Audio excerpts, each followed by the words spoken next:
Hey, I'm Kenneth Wajda. I'm a professional photographer here in Colorado. Welcome to another one of my weekly photography talks.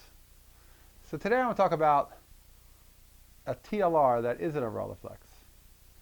So I would love to have a Rolleiflex wide. It has a 55 millimeter lens on it, I believe. And I'm a wide angle guy. I like that.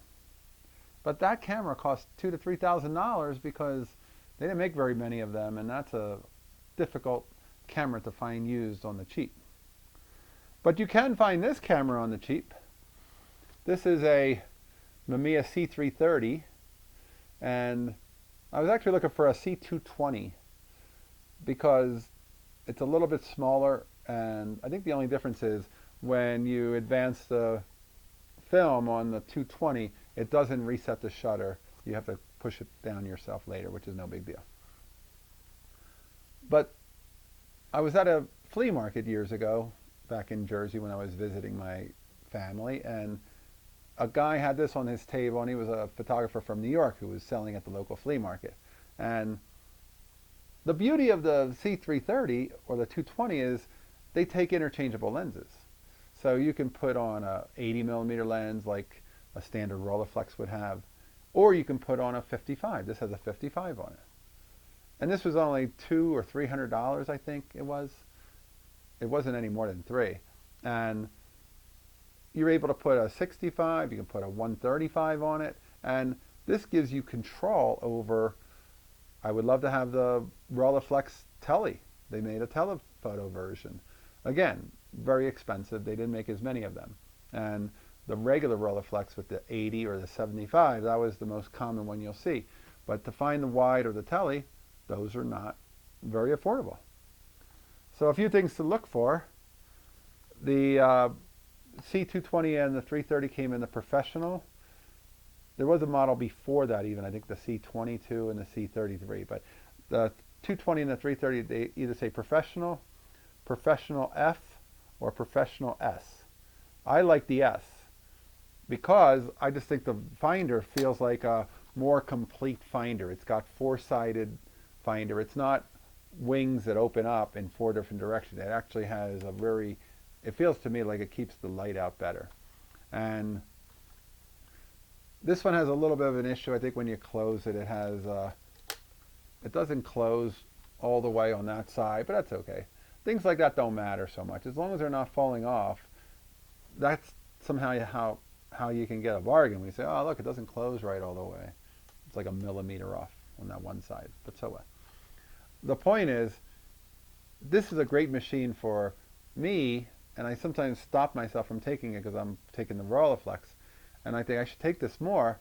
They also made these with a bellows, so when you can hear the creaky bellows, when you're focusing, you can get really close to things. Now, you're going to have some issues with parallax since the lenses, the closer you to get to things, you could be focused on my finger, and then when you go to take the picture, well, actually you'd be focused on the, on the object here, and the lens would be missing it. So you have to compensate for that. One way might be to see where your taking lens, the bottom lens is on the tripod, and then wherever your viewing lens is, move your taking lens into that position on the tripod, if you're using a tripod. If you're not using a tripod, you might want to go like this. They also made a little object called a Telemender, which was a little object that went on your tripod that actually moved it up exactly the distance between the two lenses. But that's a great thing about besides having the interchangeable lenses, you can use bellows and actually get closer focus than the Rolleiflex. The Rolleiflex is probably 3 feet is the minimum it can focus. And this can focus much closer for flowers and things like that. Not that I'm a flower guy. But if you find the 220, I think the 220 is a sweet one because it's a little bit smaller and lighter.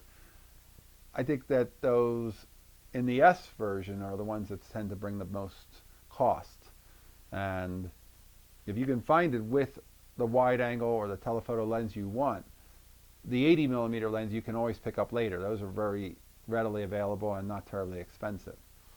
And even the wide angle and the telephotos aren't really expensive, but they may be more than the 80. You can always throw an 80 on there later. But if somebody's selling it, like this person had it with the 55, that's what made it really attractive for me. I'm sure that lens probably sells for a couple of $100 separately. So now I'm able to get a body with that lens, and I get my low budget Rolleiflex wide. This is like a Yashica mat, which was the low budget Rolleiflex.